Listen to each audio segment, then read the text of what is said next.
നമസ്കാരം. താളുകളിലേക്ക് ഏവർക്കും സ്വാഗതം. തൻ്റെ ഓർമ്മകളിലൂടെ ഒരു യാത്രയെന്നോണം ദീപ നിശാന്ത് രചിച്ച ജീവിതം ഒരു മൊണാലിസ ചിരിയാണ് ഇന്ന് താളുകളിൽ. MA മലയാളം 1ാം റാങ്കോടെ വിജയിച്ച് ഇപ്പോൾ തൃശൂർ ശ്രീ കേരളവർമ്മ കോളേജിൽ മലയാള വിഭാഗം അസിസ്റ്റന്റ് പ്രൊഫസറായി ശ്രീമതി ദീപ നിശാന്ത് ജോലി ചെയ്യുന്നു.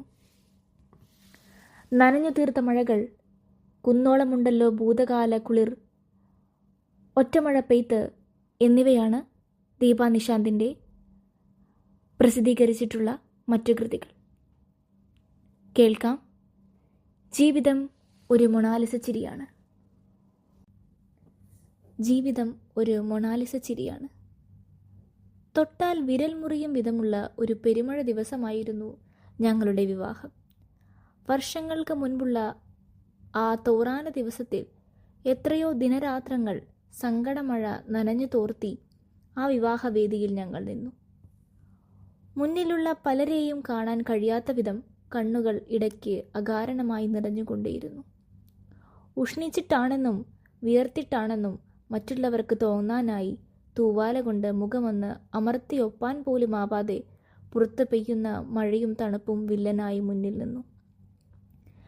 എൻ്റെ തീരെ മെലിഞ്ഞ അന്നത്തെ ശരീരത്തിനും ഇരുനിറത്തിനും ഒട്ടും യോജിക്കാത്ത ആ ചുവപ്പ് സാരിയിൽ തലയിലെ മുല്ലപ്പൂവിൻ്റെ ഭീകരഭാരവും പേറി ഞാൻ നിന്ന ആ ദിവസം.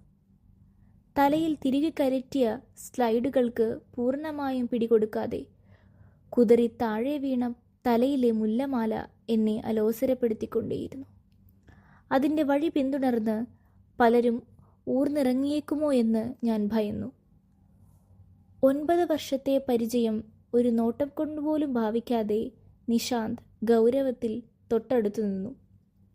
പരസ്പരം തമാശ പറയുന്ന, തോളത്ത് കൈ ചേർത്ത് വച്ചു നിൽക്കുന്ന, നെറ്റിയും താടിയും ചേർത്ത് മുട്ടിച്ച് ഫോട്ടോയ്ക്ക് പോസ്റ്റ് ചെയ്യുന്ന വധൂവരന്മാരൊന്നും ഞങ്ങളുടെ പൂർവികന്മാരായി വീട്ടിലുണ്ടായിരുന്നില്ല. ഏതോ പുരാതന യുഗത്തിലെ അച്ചടക്കമുള്ള വധൂവരന്മാരായി ഞങ്ങൾ നിന്നു. കുടുംബത്തിലെ ആദ്യത്തെ അംഗീകൃത പ്രണയത്തിൻ്റെ ഭാരിച്ച ഉത്തരവാദിത്വവും പേറിയാണ് എൻ്റെ ആ നിൽപ്പ്. വരനെ സ്വയം തിരഞ്ഞെടുത്ത ഭീകര അപരാധത്തിന് പ്രായശ്ചിത്തമായി വിവാഹ സംബന്ധിയായ മറ്റൊരു തിരഞ്ഞെടുപ്പിലും ഭാഗമാകാതെ ഞാൻ വീട്ടുകാർക്ക് എല്ലാം വിട്ടുകൊടുത്തു. ആരുടെയൊക്കെയോ ഇഷ്ടത്തിനെടുത്ത സാരിയും ആഭരണങ്ങളും അണിഞ്ഞ് ഞാൻ നിന്നു. ആ സാരി, ആഭരണങ്ങൾ, മുഖത്തെ കട്ടികൂടിയ മേക്കപ്പ്, ഓറഞ്ചും ചുവപ്പും കലർന്ന ലിപ്സ്റ്റിക്കിൻ്റെ വൃത്തികെട്ട നിറം ഒന്നും എൻ്റെ തിരഞ്ഞെടുപ്പേ ആയിരുന്നില്ല. തൊട്ടടുത്ത് നിന്നിരുന്ന 26കാരൻ മാത്രമായിരുന്നു എൻ്റെ ഏക തിരഞ്ഞെടുപ്പ്. വിവാഹം രക്ഷിതാക്കൾ അടിച്ചിറക്കുന്ന ക്ഷണക്കത്തോ ഒരു വിളക്കിൻ്റെയും ഒരു പറ നെല്ലിൻ്റെയും ചുറ്റും വയ്ക്കുന്ന പ്രദക്ഷിണമോ ഒരു ചുംബനത്തിൻ്റെ സ്മരണയോ ഒന്നുമല്ല. അത് മനസ്സിൻ്റെ ഒരു നിലയാണ്. രണ്ടാളുകൾ തമ്മിലുള്ള ഐക്യം, സ്നേഹം, വിശ്വാസം ഇതൊക്കെയാണ് എന്ന് ചിന്തിക്കുന്ന മാധവിക്കുട്ടി കഥയിലെ കഥാപാത്രം ഉള്ളിലേക്ക് ഇടയ്ക്കിടെ കയറി വന്നു. ഇന്നെൻ്റെ വിവാഹം തന്നെയാണോ? ഏതോ പുലർക്കാല സ്വപ്നത്തിൻ്റെ ഒടുവിലത്തെ രംഗമല്ലേ ഇത്? അല്ലല്ല, എൻ്റെ തലയിൽ നിറഞ്ഞ മുല്ലപ്പൂവാണ്. കഴുത്തിൽ വരണമാല്യമുണ്ട്. ദാ കയ്യിൽ ബൊക്കയുമുണ്ട്. ഇതൊക്കെ എപ്പോഴാണ് ഒന്നഴിച്ചു വെക്കുന്നത്? എനിക്ക് വയ്യാതെയായി തുടങ്ങിയിരിക്കുന്നു. ബ്യൂട്ടീഷ്യനാൽ എല്ലാ പരീക്ഷണങ്ങളും കഴിഞ്ഞ് കണ്ണാടിക്ക് മുന്നിൽ നിന്നപ്പോൾ എൻ്റെ വിദൂര ഛായ പോലും തോന്നാത്ത വിധം ഞാൻ അപരിചിതയായി കഴിഞ്ഞിരുന്നു. വാതിലിൽ തട്ടിയുള്ള പ്രീതേച്ചിയുടെയും കലമേമ്മയുടെയും വേഗം വേഗം എന്ന തിരക്കുകൂട്ടലിനൊടുവിൽ ബ്യൂട്ടീഷ്യൻ എൻ്റെ തലയിൽ 16ാമത്തെ സ്ലൈഡും തിരികെ കയറ്റി മുറിക്ക് പുറത്തേക്ക് വിട്ടതാണ്. അപ്പോൾ വീട്ടിലെല്ലാവരും പരക്കം പായുകയായിരുന്നു. ഞാനൊരു അപരിചിത ദേശത്ത് വന്നുപെട്ട പോലെ നിസ്സഹായയായി. എന്താണ് ആരും എന്നെ നോക്കാത്തത്? എൻ്റെ വധൂവേഷം ഇവരിൽ ഒരാശ്ചര്യവും ഉണർത്താത്തതെന്താണ്? മഴ, കുട, സമയം, മുഹൂർത്തം തുടങ്ങിയ വാക്കുകൾ ആവർത്തിച്ച് കേൾക്കുന്നുണ്ട്. വണ്ടിയിൽ കയറാനായി പലരും പുറത്തേക്ക് പായുന്നുണ്ട്. ഇവരെങ്ങോട്ടാണ് ഈ ഓടുന്നത്? ഈ നാടകത്തിലെ പ്രധാന കഥാപാത്രം ഞാനാണ്. ഞാനില്ലാതെ എന്ത് കുന്തം നടക്കാനാണ്?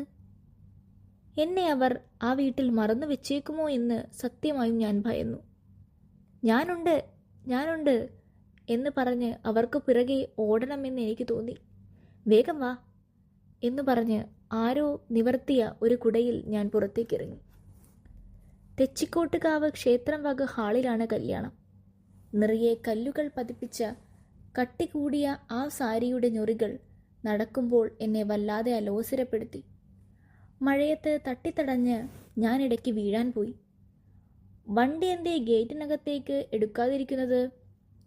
ഈ മഴയത്ത് എന്തിനാണ് എന്നെ ഇങ്ങനെ നനയ്ക്കുന്നത്? ഞാനൊരു കല്യാണ പെണ്ണല്ലേ എന്നൊക്കെയുള്ള ചോദ്യങ്ങൾ ഉള്ളിൽ തിക്കുമുട്ടി. ഗേറ്റിന് പുറത്ത് സുരേഷേട്ടൻ്റെ ആ നീളൻ വണ്ടി കിടക്കുന്നു. അത് കണ്ടപ്പോഴേ എനിക്ക് അപകടം മണത്തു. സുരേട്ടൻ സ്കൂളിലേക്ക് കുട്ടികളെ കൊണ്ടുപോയിക്കുന്നത് ആ വണ്ടിയിലായിരുന്നു. കോളേജിലേക്ക് പോകാനിരിക്കുമ്പോൾ ക്രീം നിറത്തിയുള്ള ആ വണ്ടിക്കുള്ളിൽ നിന്ന് കുട്ടികൾ ടാറ്റ എന്ന് പറഞ്ഞ് കൈവീശുമായിരുന്നു. ഇതാണോ എൻ്റെ വിവാഹ വണ്ടി എന്ന ആന്തലോടെ ഞാൻ ആ വണ്ടിയെ ശത്രുവിനെ പോലെ നോക്കി. അതിൻ്റെ ഡോർ ചന്ദ്രലേഖയിലെ ശ്രീനിവാസൻ്റെ കഥാപാത്രത്തിൻ്റെ പാൻറ് കയറിയ കെട്ടിനിർത്തും പോലെ കെട്ടി നിർത്തിയിരിക്കുകയായിരുന്നു. ഒട്ടും കാൽപ്പനികതയില്ലാത്ത ആ യാത്ര ഞാൻ തുടങ്ങും മുമ്പേ തന്നെ വെറുത്തു. തല കുനിച്ച് ആ വണ്ടിയിലേക്ക് കയറുമ്പോൾ കുടയുടെ പങ്കാളി പിറകിൽ കുടമടക്കി. ആ മഴ മുഴുവൻ എൻ്റെ പുറത്തേക്ക് കത്തിയൊലിച്ചു. മഴവെള്ളം വീണ് എൻ്റെ മുടിയും പുറവും നനഞ്ഞൊലിച്ചു. ഇങ്ങോട്ടിരുന്ന മോളെ എന്നും പറഞ്ഞ് കമലാക്ഷി ഇളയമ്മ മാറ്റിയിട്ട ആ കുഞ്ഞു സ്ഥലത്ത് ഞാൻ ഒതുങ്ങിയിരുന്നു. മഴ തകർത്തു പെയ്യാൻ തുടങ്ങിയിരിക്കുന്നു. ആ സമയത്ത് ആ മഴ എനിക്ക് ആശ്വാസമായിരുന്നു. വണ്ടിക്കകത്തേക്ക് ഒറ്റ മനുഷ്യനും നോട്ടമെത്തരുത്, എന്നെ കാണരുത്. കമലാക്ഷി ഇളയമ്മ കിട്ടിയ തക്കത്തിൽ എൻ്റെ മാലകളുടെയും വളകളുടെയും എണ്ണവും തൂക്കവും തിട്ടപ്പെടുത്തുകയായിരുന്നു. ഇതെത്രയാ എന്ന ചോദ്യങ്ങൾക്കൊക്കെയും എൻ്റെ മറുപടി അറിയില്ല എന്നായിരുന്നു. അങ്ങനൊരു സാഹസിക യാത്ര കഴിഞ്ഞ് ഞാൻ വിവാഹവേദിയിൽ വന്നു നിൽക്കുകയാണ്. അന്ന് ഞാൻ ഏറെ വെറുത്ത ആ യാത്രയെപ്പറ്റി ഇന്നോർക്കുമ്പോൾ ചിരി വരും. എൻ്റെ വിവാഹ ദിവസത്തിലെ ഏറ്റവും സുന്ദരമായ ഓർമ്മ ആ സ്കൂൾ വണ്ടിയാണ് എന്ന് ഇപ്പോൾ തോന്നുന്നു. ജീവിതം ഇപ്പോഴൊരു മൊണാലിസ ചിരിയാണ്. വെള്ളത്തിലൂടെ എങ്ങോട്ടെന്നില്ലാതെ ഉഴറിപ്പാഞ്ഞു നടക്കുന്ന എണ്ണത്തുള്ളികൾ പോലെ അതങ്ങനെ ഒഴുകുകയാണ്. 14 വർഷം കഴിഞ്ഞത് ഒരു ജീവപര്യന്ത കാലമാണ്. തമ്മിൽ കണ്ടുമുട്ടിയ കാലം വെച്ച് കണക്ക് കൂട്ടുമ്പോൾ ഒരു 9 വർഷം കൂടി കൂട്ടേണ്ടി വരും. ചിലപ്പോഴൊക്കെ ജീവിതം വിടുതൽ ആഗ്രഹിക്കാത്ത ഒരു ജീവപര്യന്ത തടവു തന്നെയാണ്. എന്നാലും ആ പെരുമഴയത്ത് നനഞ്ഞു കുളിച്ച് ഞാൻ ആ സ്കൂൾ വാനിൽ കയറിയ ഓർമ്മയ്ക്ക് ഇപ്പോഴും എന്ത് സുഖമാണ്. സാരി നീ ചെരിച്ചേപ്പോക്കെ നിൻ മൃദുല രോമം ചാരുവ കണങ്കാൽ കണ്ടെനിക്ക് പാവം തോന്നി.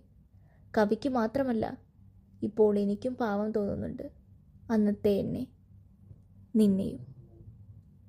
ജീവിതം ഒരു മൊണാലിസ ചിരിയാണ്. എഴുതിയത് ദീപ നിശാന്ത്.